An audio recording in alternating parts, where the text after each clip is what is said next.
ये कहानी एक हिंदू घराने की है जिसमें एक पंडित और इसकी बेटी होते थे। एक दिन वो दोनों किसी जंगल से गुजर रहे होते हैं तो माया का बाप देखता है कि रोशनी माया पर पड़ रही है। बाप ये देखकर बहुत हैरान हो जाता है कि ये रोशनी कहाँ से आ रही है। जब वो इधर उधर देखता है तो इससे कुछ भी नज़र नहीं आता। वो इसको नज़रअंदाज करके आगे बढ़ता है और वो घर पहुँच जाते हैं। काफ़ी अरसे बाद माया बड़ी हो जाती है। एक दिन वो अपनी सहेलियों के साथ जंगल में खेल रही होती है कि इसकी एक दोस्त इस पर अचानक से पानी डाल देती है। इसकी सहेलियां ये देखकर हैरान हो जाती है कि माया अचानक किसी पेड़ का रूप धार लेती है। सब ये देखकर परेशान हो जाते हैं और चिल्लाना शुरू कर देती हैं कि माया को क्या हो गया, ये पेड़ किस तरह बन गई। सब सहेलियां चीखती हुई इसके बाप के पास चली गई और वहां जाकर माया के अब्बा को कहा कि माया ने अचानक से पेड़ की शक्ल इख्तियार कर ली है। माया का बाप बहुत परेशान हो जाता है। वो जंगल की तरफ जाता है और देखता है कि सफ़ेद और पीले रंग के फूलों से भरा हुआ पेड़ वहाँ पर मौजूद होता है। पेड़ पर लगे फूलों की खुशबू इस कदर खुशगवार होती है कि इसका बाप हैरान हो जाता है। वो अपनी बेटी से कहता है कि मुझे इसी दिन का इंतज़ार था कि कब भगवान तुम्हारे पर चमत्कार करेगा। मुझे मालूम नहीं था कि ये चमत्कार इस वक्त होना था। इसका बाप जंगल से इधर देखने लग जाता है कि इसका हल किस तरह निकाला जाए। वो इसकी सहेलियों से पूछता है कि तुमने इसको पेड़ किस तरह बनाया। इसमें से एक दोस्त ने कहा, मैंने तो सिर्फ इस पर पानी डाला था जिसकी वजह से ये पेड़ बन गई। माया के बाप समझ गया कि इस पर दोबारा पानी डालना पड़ेगा जिसकी वजह से वो दोबारा से इंसान बन जाएगी। इसका बाप अब इसकी सहेलियों से कहता कि यह हादसा तुम लोगों की वजह से पेश आया है। मेरी बेटी तुम लोगों की वजह से मुश्किल में पड़ी है। ये सुनकर इसकी सहेलियां इसके बाप से कहने लग जाती हैं कि भगवान की कसम हम ऐसा बिल्कुल भी नहीं चाहते। अगर आपको ये लगता है कि हमारी वजह से ये सब कुछ हुआ है तो हम दोबारा इसके पास नहीं आएंगी और कोई ताल्लुक़ नहीं रखेंगी। ये कहकर सब अपने अपने घर चली गई और कभी भी गांव में दिखाई ना दी। जंगल में गांव की तरफ एक नदी गुजरती थी। माया जब भी पेड़ बनती तो इसके सफ़ेद और पीले फूल नदी में गिर जाते थे और वो फूल नदी में होते हुए गांव में जाते थे। गांव वालों ने महसूस किया कि एक ऐसा पेड़ है जिसके फूलों की खुशबू इतनी अच्छी है कि कोई भी इसमें खो जाता है। सब गांव वाले इस नदी के पीछे चलते गए जहाँ से वो फूल आते थे। इन्होंने देखा कि यहाँ तो कोई ऐसा पेड़ नहीं है जिस पर सफ़ेद और पीले फूल लगे हुए हों। सब लोग बहुत परेशान हो जाते हैं कि ऐसे फूल कहाँ से आते हैं। यहाँ पर पेड़ तो नहीं है मगर ये फूलों की खुशबू तो इसी जंगल से आ रही है। सब लोग इस पेड़ की को तलाश कर रहे होते हैं मगर किसी को भी वो पेड़ नज़र नहीं आता। कुछ अरसे बाद माया की शादी हो जाती है। माया का बाप इसको कहता है कि ये बात तुमने किसी को नहीं बतानी। वो कहती है कि मैं ये बात सिर्फ अपने शोहर को ही बताऊंगी ताकि वो मेरे से बदगुमान ना हो जाए। शादी के बाद एक दिन माया अपने शोहर को सब कुछ बता देती है। इसका शोहर इस पर एतबार नहीं करता। वो समझता है कि माया झूठ बोल रही है। माया अपने आप को सच साबित करने के लिए इसको जंगल में ले जाती है। वो अपने शोहर से कहती है कि मेरे ऊपर पानी डालें फिर देखना मैं पेड़ बन जाऊंगी। तो वो इसकी बात सुनता है और इस पर पानी डाल देता है। देखते ही देखते वो पेड़ का रूप धार लेती है।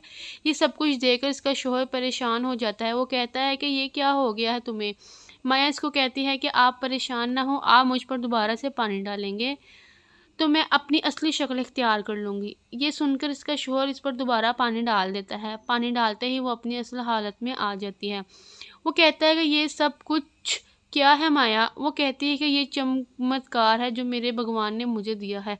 इसका शोहर कहता है कि ये बात किसी और को मालूम तो नहीं है। माया ने कहा कि ये सिर्फ आपको और मेरे अब्बा जान को मालूम है और मैंने किसी को भी नहीं बताया। ये सुनकर इसका शोहर खुश हो जाता है और इसको कहता है कि तुम्हारे फूलों से बहुत अच्छी खुशबू आती है। वो ये सारी बातें करके घर चले जाते हैं। हफ्ते बाद इसका शोहर माया को कहता है कि तुम दोबारा से वही पेड़ बनकर दिखा दो।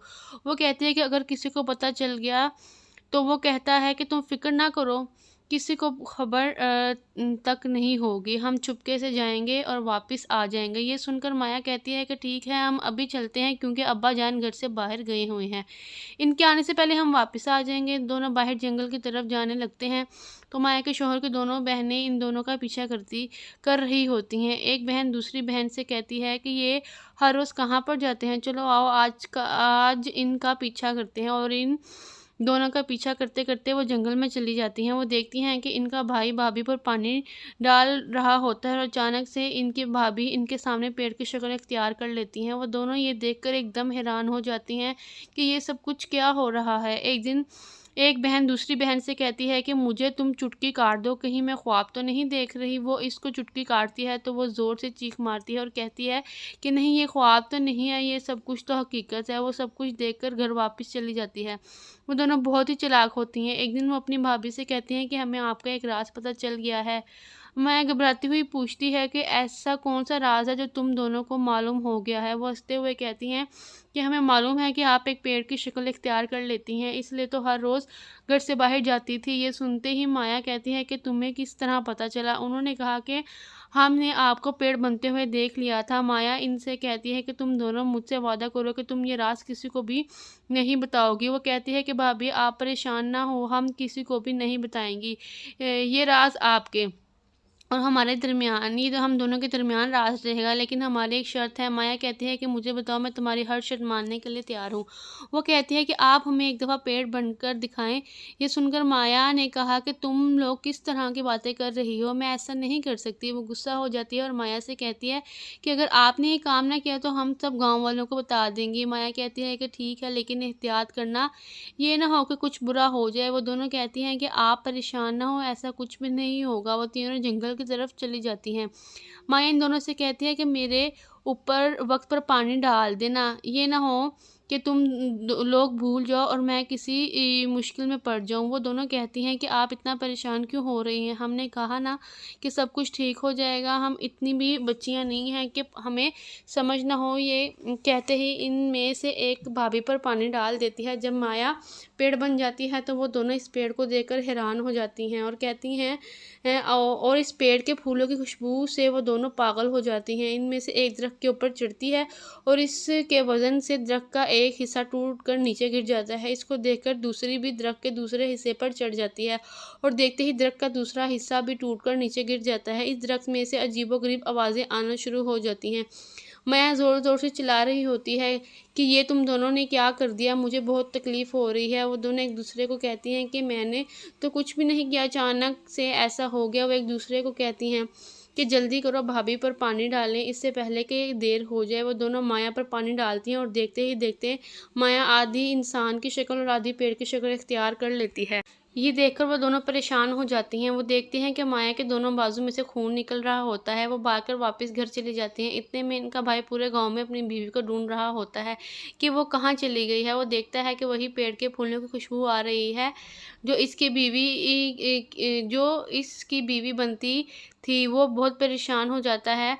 वो सोचता है कि माया खुद तो पेड़ बन नहीं सकती तो किसी ने इसको पेड़ बना है। वो जल्दी से जंगल की तरफ जाता है और वहाँ पर माया को इस हालत में देखकर परेशान हो जाता है। वो आधी पेड़ की शक्ल और आधी इंसान की शक्ल में होती है और इसके दोनों बाजू में से खून निकल रहा होता है। वो ये सब कुछ देखकर बहुत रोता है। वो माया से पूछता है कि किसने तुम्हारे साथ ऐसा किया है। माया ने कहा कि आपकी दोनों बहनों ने किया है। वो जल्दी से अपनी दोनों बहनों के पास जाता है और इनसे पूछता है कि तुम दोनों ने ऐसा क्यों किया है। वो दोनों एक दूसरे पर इल्ज़ाम लगा रही होती हैं कि इसने किया है ये सब।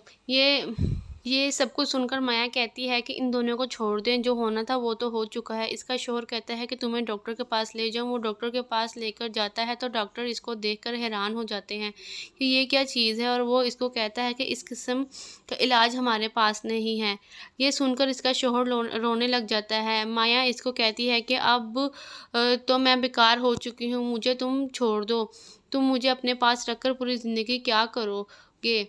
इसका शौहर कहता है कि कोई बात नहीं, तुम जैसी भी हो तुम मेरे साथ ही रहोगी। गांव वाले ये सब कुछ देखकर हैरान हो रहे होते हैं कि ये कैसी लड़की है जिसकी आधी शक्ल इंसान है और आधी पेड़ है। नाज़रीन, इस कहानी से हमें सबक मिलता है कि अगर हमें कोई किसी बात से मना करे तो हमें मना हो जाना चाहिए। किसी का नरमी का नाजायज़ फ़ायदा नहीं उठाना चाहिए कि अगर कोई हमें किसी बात से मना कर रहा है तो उसमें कोई ना कोई बेहतरी होगी। तो अगर आपको कहानी पसंद आई तो प्लीज़ मेरे चैनल को लाइक, शेयर और सब्सक्राइब करें ताकि मेरी आने वाली हर वीडियो आप लोग तक पहुंच जाए। तब तक के लिए आप सब अपना बहुत बहुत ख्याल रखिएगा। अल्लाह हाफिज़।